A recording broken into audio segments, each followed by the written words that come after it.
And this is what Am Yisrael needs to understand, that if you want to have this share of the world to come that everybody keeps talking about, you have to start getting used to Meserut Nefesh.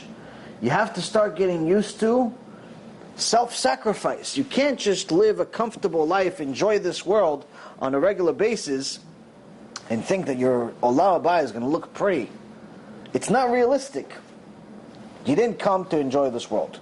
I'm not saying you came here to be miserable. I'm not saying you're supposed to suffer in some corner as a homeless person. I'm not saying that.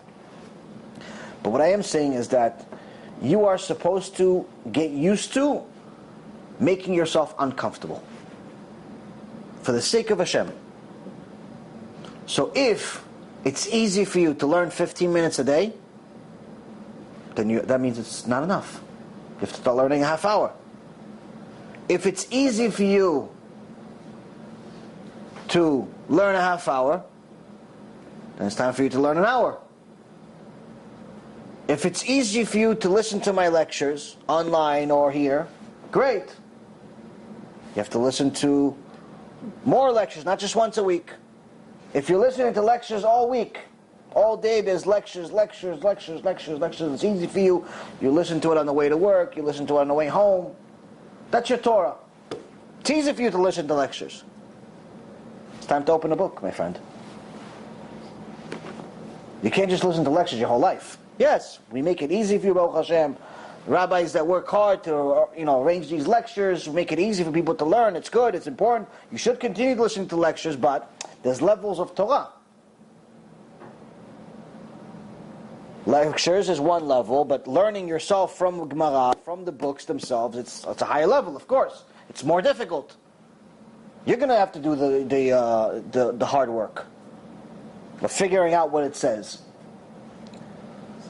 If it's easy for you to learn from Me'am Loez, let's say, easy for you to learn from some book that one of the tzaddikim wrote, great, it's time to learn Gemara.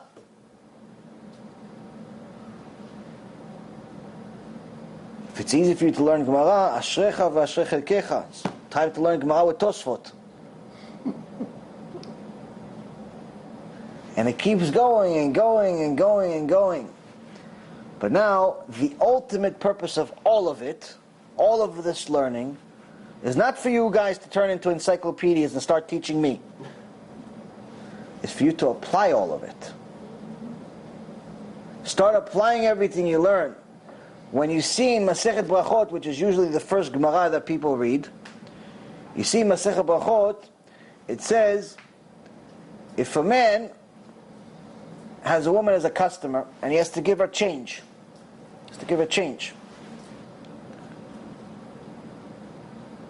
and he's taking his time giving her the change.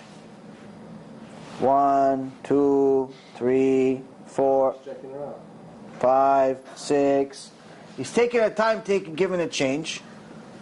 So the Gemara says, there's no way for him not to go to Gehenom for that. What do you mean, why is he going to Gehenom? He's scared. He just gave a change.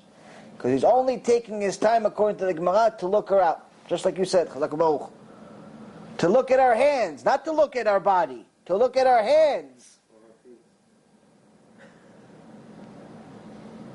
So now, if a person's going to go to Gehenom Bar Minan for looking at a woman's hand that's not his wife, what do you think he's going to get for looking at her body? What do you think he's going to get for looking to see how the skirt fits her?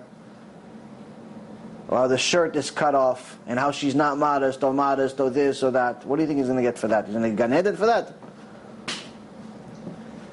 Where does it say in the Torah that says he gets Gan Eden for that? It doesn't say it. It says the opposite. So, learning all of this Torah, Shurim, Gemara, all of these things that we just talked about, you have to apply it. You have to make sure that these eyes that you have, these eyes are the best camera in the world. Why? Because it never forgets. You don't need a memory stick. It never forgets. Everything that you ever see is always going to be there. You look at a woman once, you're always going to remember what she looks like. And you're always going to remember how you saw her. So if you choose to use your eyes to look at immodesty, you're never going to forget it. If chas v'shalom you choose to exercise that immodesty, to go take action with a woman that you're not allowed to be with, just know that when 120 comes and you go to Judgment Day, she's going to be with you at the trial. And according to the Gemara, she's going to be like a kelev, tied to you at all times and never leave you. So even though you're going to have your wife, oh Hashem, and kids, kosher family, everybody did tshuva, you're going to have this beast from your 20s still chasing you. Hey, Shmuley, remember me? Embarrassed next to your tzadikah wife and kids. Why? Because you took action on something Gemara says don't do. So the point of learning all this stuff is to learn how to apply it. You start learning how to apply it, you start actually becoming a better quality person. You've just experienced another Torah class brought to you by TorahAnytime.com.